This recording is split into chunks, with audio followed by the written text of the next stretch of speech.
Praise the Lord.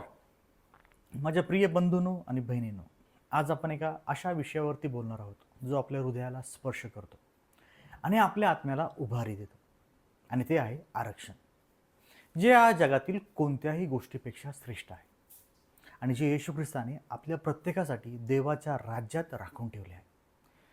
प्रियानो, आपण सर्वजण आरक्षणाशी परिचित आहोत, नाही का?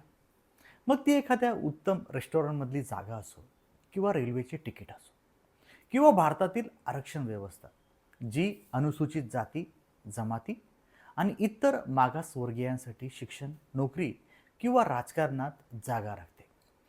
ही व्यवस्था समाजात समता आणण्यासाठी महत्त्वाची आहे. पण आज मी तुम्हाला अशा एका विशेष आरक्षणाबद्दल सांगणार आहे, जे प्रभू येशूने तुमच्यासाठी नेमून दिले आहे.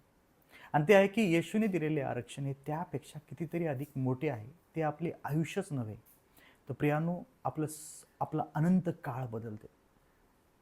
योहान कृष्णवर्तमान याच्या 14वा अध्याय 2 आणि 3 वचनामध्ये प्रभू येशू म्हणतो, माझ्या पित्याच्या घरात अनेक खोल्या आहेत, मी तिथे तुमच्यासाठी जागा तयार करायला जाते आणि मी परत येईन आणि तुम्हाला माझ्याबरोबर घेऊन जाईल. प्रियानो, किती सुंदर वचन आहे. येशू फक्त जागा राखत नाही, तर तो स्वतः ती तयार करतो प्रत्येकासाठी, ज्याच्यावरती त्याचा विश्वास आहे.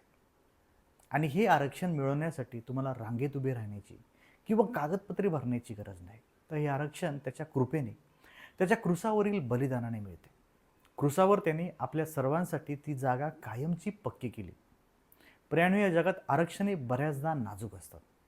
कधी हॉटेलवाले म्हणतात, क्षमस्व, तुमची जागा गेली. कधी व्यवस्था अपयशी ठरते. कोणीतरी तुमची जागा हिसकावून घेतो. पण येशूचे आरक्षण ते अटळ आहे. रोम करासपत्राचा 8वा अध्याय 38 आणि 39 वचन सांगतं, मृत्यू नाही, जीवन नाही, देवदूत नाही, भूते नाही किंवा कोणतीही शक्ती आपल्याला देवाच्या प्रेमापासून वेगळे करू शकत नाही. प्रियानो, हे खरे आहे. एक अभेद्य आरक्षण, जिथे अनिश्चितता नाही, भीती नाही. म्हणून माझ्या मित्रांनो, आज मी तुम्हाला आव्हान करतो की या आरक्षणाला स्वीकारा.